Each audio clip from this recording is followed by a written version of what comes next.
What's going on, y'all? It's the kid Jay Nolan here. Hey man, we gotta have another conversation about Xscape and SWV. It's been a couple days since I've been on YouTube, man. I had to celebrate my birthday weekend, so I wasn't posting any content on any of my social channels or my YouTube. So I'm not apologizing for not being present. I'm just gonna let y'all know that I'm back, and we're gonna get back into some SWV and Xscape information, just like I was on my last video. As y'all should know, the big chatter around this whole situation at this point is that the two groups are trying to figure out who is going to headline the tour. Now, for those of y'all that may not understand how headlining works, of course, the headline act is supposed to be the top paid act as well, because in general, you would expect the bigger group to have the bigger draw, sell more tickets. The issue that seems to be at hand here is that Xscape has so much drama in their group that you never really know if they're gonna show up as a collective unit. Plus, not to mention the fact that the fans are starting to point out that SWV, when it comes to the numbers, they seem to have a little bit more of an impressive run going. All right, now when you look at their Spotify plays, you'll see that SWV is averaging about 3 million monthly listeners, bringing in at least about 3 times more monthly listeners on average. When you go back to the 90s and look at the record sales, SWV was also a much bigger act than Xscape. Even Kandi Burruss had to concede that. She said back in the 90s, we may not have been the headliners. However, in the last 6 years that we have been a group, we typically headline the show. SWV has also opened up the show for us numerous times. However, that is slanted language, you know what I mean? Because are you saying that every time y'all do a show together, it's exclusively SWV opening up for y'all or taking the stage before y'all? Or have y'all done a back and forth thing where it's like, we'll headline this one, y'all headline the next, we do a co-headline on another one?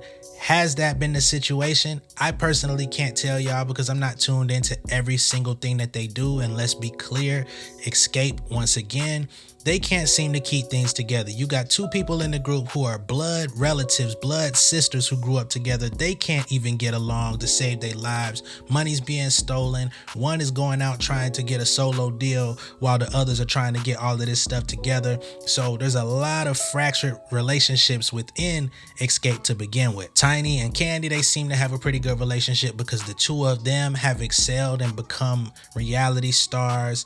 Of course, we all know that Tiny is married to T.I. She's been with him ever since the group disbanded to begin with. Kandi is, you know what I mean, Real Housewives and that franchise and her relationship with Bravo and all of that stuff. You can't really compare the other two members, the two sisters, Latasha and Tamika, you know, because they haven't had the same amount of success post-career, you know what I'm saying, or post-group, we should say. In the midst of all of their bickering, fighting, and disbanding and getting back together, SWV has been out here doing a lot of work. They've been out here headlining their own shows. They've been out here getting money. However, Tiny says that the real issue is that the pocketbooks just don't line up. Okay, she's basically saying that when Xscape comes into the building, they have to receive a bigger check. You know what I'm saying? And I think a lot of that is fostered off of their success in reality TV, because you can't get Tiny out the house for a small number. You also can't get Kandi out the house for a small number, again, because they've had so much success on their own, building their own brands, building their own TV franchises and things of that nature. And of course, this show is a thing based on their success as reality TV stars / singers in their past lives. So that does create a little bit of inequality in the group dynamic. So I could kind of understand where they're coming from. I just don't like the fact that they're being so messy about this. Number one, y'all came together to do this reality TV show as the queens of R&B. Y'all should respect each other as equals, because y'all names are equally billed on the name of the show. The show is not titled Xscape and they Homegirls. You know what I'm saying? Nobody's playing SWV to the left when it comes to putting this show together. Nobody's playing with SWV when it comes to talent, bigger hits, more monthly listeners, the ability to go out there and do a show without Xscape if they wanted to. All of those things are pointing in SWV's favor. And again, if this is not even a tour and this is just one night on stage, I would think that the best plan of action is to co-headline the show. It's not really gonna matter who goes out first, who gets more money, all of this stuff. People are coming out to see the SWV and Xscape Show. There's fans out here that are putting a lot of flyers up. People are putting receipts out here about how Xscape does not headline all of their shows, how they just were performing under Monica and a bunch of others. Matter of fact, it was a Monica and Friends show with about 6 other groups that came after her. They didn't have no problem opening up for Monica, but when it comes to their actual predecessors in the game, I'm not sure why they don't want to back down, because they kind of had similar success to a Monica, if we're gonna be all the way real. Now, me personally, I don't really get into all of the drama, all of the fighting and all of that stuff. That's really not my wheelhouse. I'll speak on it, but my main objective is to talk about music business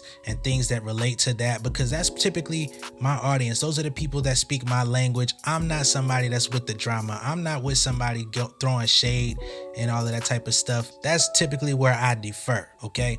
But apparently when all of this hit the fan, Tamar Braxton had some things to say. She feels like Kandi Burruss and her husband are bullies, that they rode up on her and tried to fight her. Jason Lee also came out in so many words, actually directly said that Kandi is a bully and that she's moving out here with malice in the palace. And if you're actually tuning into her Let's Talk About It show and all of these types of things that she's doing, I'm not gonna say that she's aggressive, but she's definitely approaching things from a very blunt perspective. She's also coming from a perspective of a boss. And unfortunately, when you're a boss, the people around you also have to be on that level, right? So unfortunately, when you have Tamika and Latasha that are, you know, not exactly in that same position, you might end up messing things up for your group mates by having this big egocentric type of appeal to yourself when it comes to billing with SWV. I'm sure those two ladies ain't really gonna be tripping about what the pay is, because they need the money anyway. Kandi and Tiny can do without the show. They can also do without the concert. And of course, when you're wagging that type of power, you might just blow the whole thing up. This is always the issue with Xscape as a group, period. The power dynamic within their own crew. Let me know what y'all think down below in the comments, man. Am I off base here? Am I wrong? Is there something that I'm missing? I'm sure there is. But just let me know, okay? Much love and respect, man. Be sure to like and share this video. If this is your first time seeing me on YouTube, go ahead and hit that subscribe button, hit the post notification bell for all updates, and I will see you guys on the next one, all right? Much love and respect, y'all. Peace.